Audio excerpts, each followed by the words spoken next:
FM 89.1, Radio Universidad. Doctor, ¿cómo le va? Buen día, Leo Bataglia, de este lado, y Walter Ferreiro.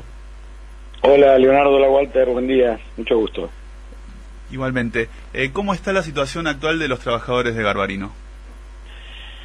Bueno, hoy podemos decir que bien, felizmente bien, porque en el día de ayer, que era el día de finalización de la conciliación, se llegó a un acuerdo del Ministerio donde se reincorporaron sin ningún tipo de condicionalidad a las trabajadoras y trabajadores de Garbarino, que eran 23 en total, despedidos por una medida de fuerza que llevó a cabo el sindicato junto a sus trabajadores el día 23 de diciembre. Y como consecuencia de ello, el 31 de diciembre, digo, el último día del peor año de los últimos 100, los trabajadores recibieron su telegrama de despido con causa. Una locura, ¿no? Y sí, a partir de así, bueno, el sindicato Rápido Reflejo, ese mismo día, el 31 a la noche, vía virtual, se realizó la denuncia y a las 48 horas teníamos la primera audiencia donde el Ministerio dictó la conciliación obligatoria, y desde ese día, 4 de enero, hasta el día de hoy, hubieron sucesivas reuniones, intensas reuniones, duras reuniones, donde la empresa se mantenía en su postura o quería negociar alguno de esos despidos. Obviamente era una situación que para el sindicato era inadmisible. El sindicato no negoció nada de eso y durante todo ese tiempo, hasta último momento, las dos partes férreamente se mantuvieron sus posiciones, hasta que finalmente ayer, bueno, se logró ese acuerdo. La empresa retrocedió sobre los pasos que había realizado y bueno, sin ánimo de sacar ventaja, porque también ese fue el espíritu del acuerdo, básicamente se hizo hincapié en tratar de reconstruir las relaciones deterioradas que ya estaban de Garbarino, ¿no? Después de los 4 años de pandemia macrista, el retail, uno de los mayores retail de electrodomésticos de la Argentina, si no el mayor, había sucumbido ante esas políticas, y ya veníamos con esta empresa desde un tiempo a esta parte importante con muchos conflictos, ¿no?, con los trabajadores, hasta que se produjo la venta de la empresa al nuevo administrador, que es el grupo de Carlos Rosales. Y ahí hubo un cimbronazo para nosotros, que no lo esperábamos, que de algún modo se cristalizó en esa primera medida. La primera respuesta que tuvo la empresa para con nosotros fue eso. Pero bueno, el diálogo fue fructífero en definitiva, a pesar de, como te decía, de las intensas y duras gestiones. Todo concluyó en un final feliz, digamos. Esto, bueno, ayer era el día, como recién contabas, y ahora se confirma que fueron reincorporados. Entonces los 23 trabajadores que nombrabas, ¿son pertenecientes todos a la misma sucursal? No. ¿No? De 3 sucursales, de Merlo, de Morón Centro, que en definitiva Morón Centro terminó cerrando supuestamente por un conflicto, por una cuestión comercial inmobiliaria, y sus trabajadores, un total de 30, fueron distribuidos en zona oeste. Y de la Ferrer, de las 3 sucursales. Son las 3 sucursales donde tenemos representación sindical. Y parte de esos trabajadores que fueron distribuidos en su momento, en el medio de la conciliación, 6 en total de los 30, fueron enviados a sucursales de Capital, cosa que motivó el enérgico reclamo del sindicato, del CIOCA, y permitió que los trabajadores, esos 6, volvieran a zona oeste, ¿no? Porque entendíamos que ese nuevo destino, esa nueva reubicación, suponía una violación a la conciliación obligatoria. Pero bueno, finalmente la empresa revió esa decisión y volvió a reubicar a los trabajadores en los 6-7 locales sucursales que hay en zona oeste. ¿Todo esto comienza con el cambio de titularidad de la empresa? Digamos, a partir de ahí empieza el conflicto con estos trabajadores. No sería justo decir eso. No, porque nosotros ya veníamos desde el primer día de la pandemia empezamos a hacer, desde aquel 20 de marzo del año pasado, ya teníamos problemas esa fue una de las primeras empresas que se acogió a las suspensiones por los 223 bis. Ya con anterioridad veníamos con problemas, como te decía hoy, eran problemas que se venían arrastrando del despropósito de políticas públicas que llevó adelante el gobierno anterior y que dejó a ese mercado prácticamente en una situación muy compleja, ¿no? No solo Garbarino, la mayoría, Musimundo, Arribeira, sí, muchas de las empresas del mercado del retail, de electrodomésticos. Lo que sí tengo que reconocer que el cambio fue sorpresivo, que esperemos que fue el compromiso de ambas partes que nos asumimos ahora en el acta, porque nunca habíamos tenido una respuesta de esa magnitud por parte de Garbarino en la anterior administración, digamos. Claro. Tomar medidas de esa naturaleza por medida de acción gremial, que es un derecho constitucional y que no justifica ningún tipo de represalia ni reproche, era como mucho, y eso en algún punto tensó mucho la relación entre la empresa y el sindicato.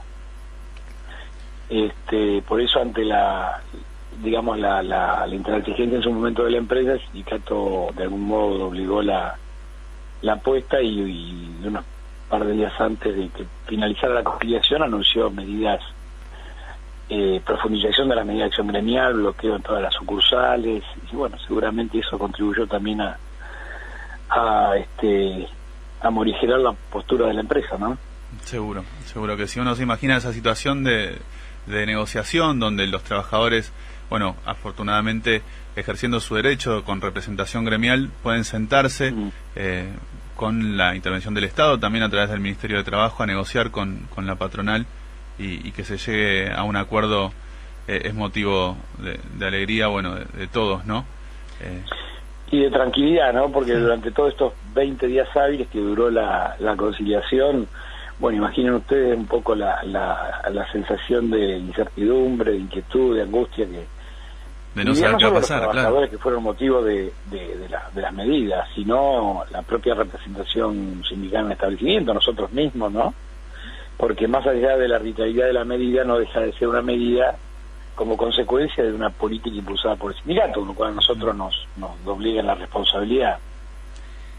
Con respecto, bueno, a este tema de los 23 trabajadores de Garbarino, que tuvo un final feliz para todas las familias y para los empleados, nos pone muy contenta la situación, pero te hago una pregunta por lo que comentaste recién, con el problema con las cadenas de retail en general y que no sería lo único Garbarino. ¿Cómo lo ves esta situación? ¿Pensás que puede seguir habiendo complicaciones en el corto plazo o que cuando retomemos una especie de normalidad después de esta pandemia volveríamos a tener una situación más tranquila para todos los trabajadores de este rubro?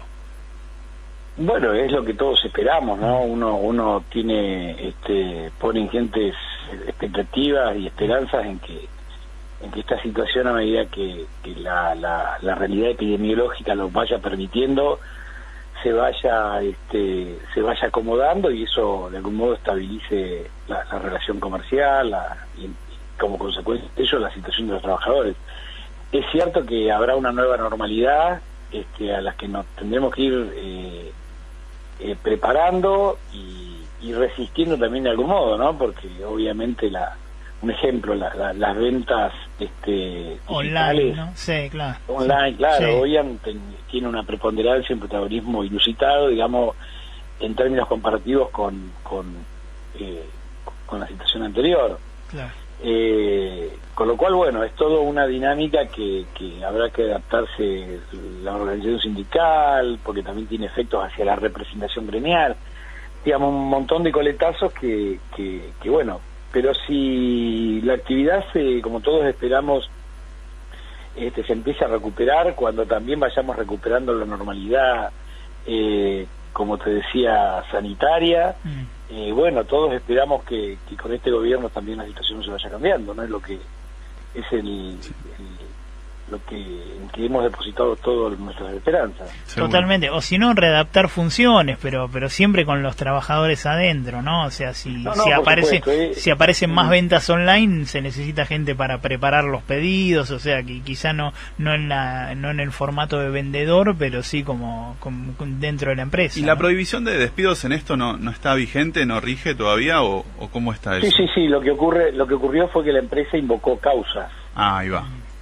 Y la causa era absolutamente irrisoria, porque era insólito, porque no es que se había invocado una causa en el marco de alguna ilicitud en el ejercicio del derecho de huelga, sino que la causa invocada a los trabajadores era el daño económico producido por la huelga de fuerza, con lo cual, bueno, es el daño económico obligado, previsible y permisivo por la propia Constitución Nacional. Digamos, la huelga es el único instituto cuya Constitución habilita el daño. Siempre y cuando ese daño no se ocasione en razón de salir del perímetro lícito que habilita el derecho de huelga.